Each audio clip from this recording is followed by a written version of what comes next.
L'homme est un être tridimensionnel. Il est un esprit, il possède une âme et il habite dans un corps. Créé à l'image de Dieu, il a été appelé à dominer la création, à refléter la gloire de son Créateur. Cependant, tout homme sur terre, bien qu'ayant une mission divine, doit d'abord recevoir une vision pour accomplir cette mission. Aujourd'hui, j'aimerais te parler de l'ennemi le plus redoutable de cette mission.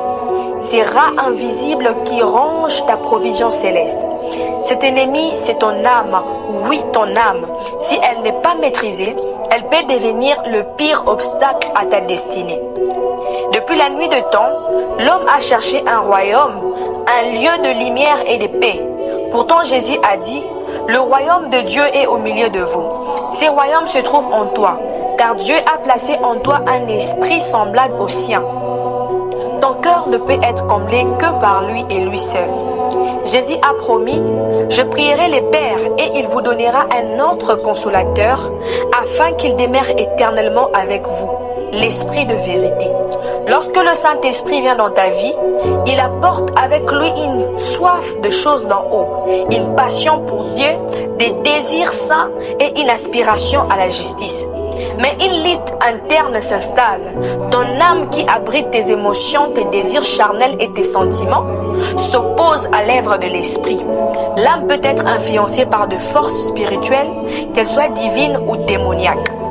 L'apôtre Paul décrit ces conflits car la chair a des désirs contraires à ceux de l'esprit et l'esprit en a des contraires à ceux de la chair. Ils sont opposés entre eux afin que vous ne fassiez point ce que vous voudrez. Lorsque l'âme prend le contrôle, elle pousse le corps à accomplir les œuvres de la chair, l'impudicité, l'idolâtrie, la jalousie, la colère, les divisions. Ce sont ces désirs charnels qui te détournent de ta mission divine et qui reproduisent dans ta vie les erreurs de tes ancêtres.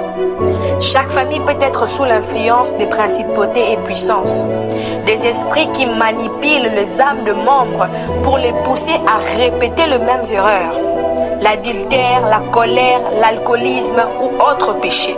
C'est ainsi que de générations entières se retrouvent liées dans un cercle vicieux.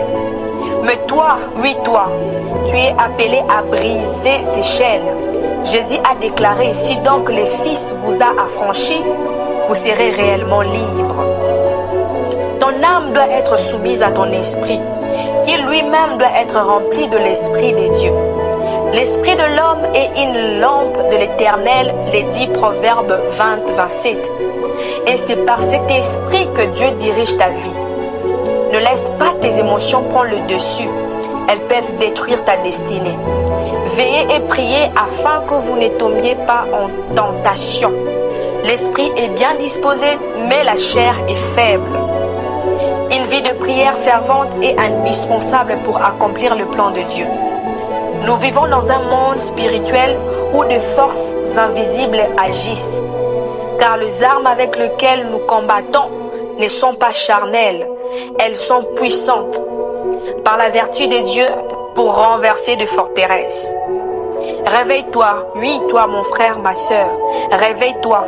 Ce n'est pas le temps de te laisser endormir par la routine ou les distractions, c'est le temps de l'éveil spirituel. Active ta foi, prie sans cesse et marche selon l'esprit pour ne pas accomplir les désirs de la chair. Que le Seigneur te bénisse.